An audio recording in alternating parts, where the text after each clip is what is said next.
Hey everybody, I'm Scott Henson, pastor of Dallas Baptist Church. We're going to be talking about Paul's time in Philippi tonight. So I'm going to share a little devotional about it.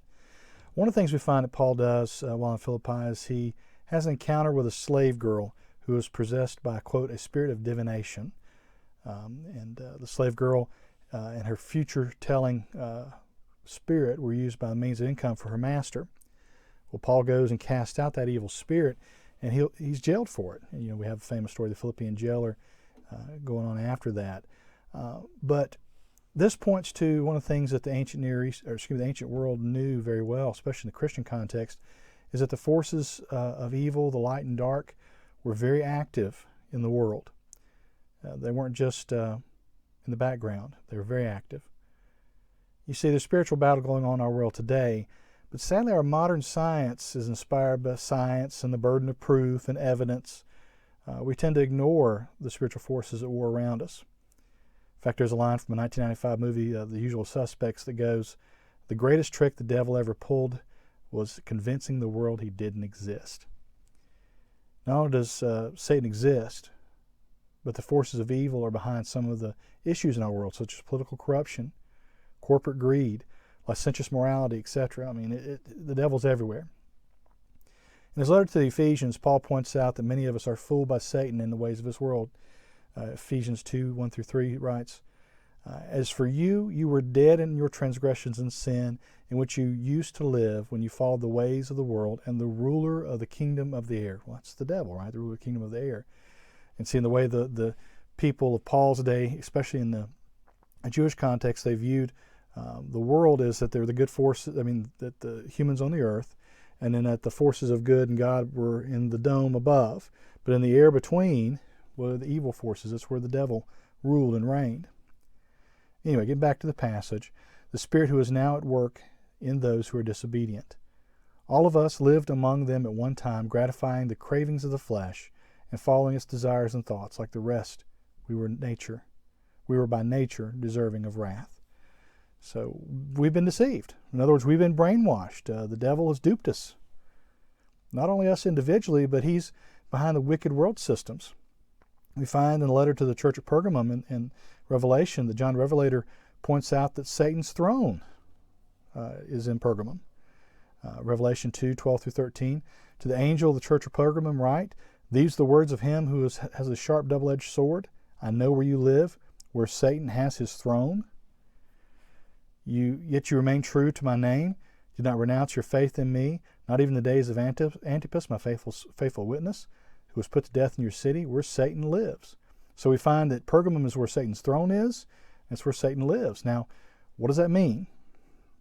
Does Satan literally have a throne, a seat set up in Pergamum? Well, probably not. David Downey, a commentator, points out that there's several options for this, and it could be a mix of all kinds of things. One of the things is that there were various temples and altars to deities such as Zeus and Asclepius. And Pergamum was even a major city for the emperor cult. The emperor. Remember we talked about in a few devotions ago that a lot of the Roman emperors worshipped or wanted to be worshipped as divine beings. They were kind of just a notch above the great gods, but they were divine nonetheless. See, for many early Christians, they saw Satan and his evil forces behind the corruption of the Roman rulers. Their moral corruption, economic corruption, and behind some of the persecution that Christians saw, whether it was localized or global. And see, the devil's behind some of the corruption we see in the world today. Just a few examples I thought of off the top of my head. According to some counts, there have been over 61 million abortions in the United States since 1963, since Roe v. Wade. Oh, it's just a choice. Abortion is murder. Number two, second example thought of off my head, and there's a lot more I could come up with, but number two, according to Bloomberg Billionaire Index, the Bloomberg Billionaire Index, that during the pandemic, the world's richest 500 people added $1.8 trillion to their net worth. For example, Jeff Bezos, the founder and CEO of Amazon, has added 63% more wealth, $72.7 billion.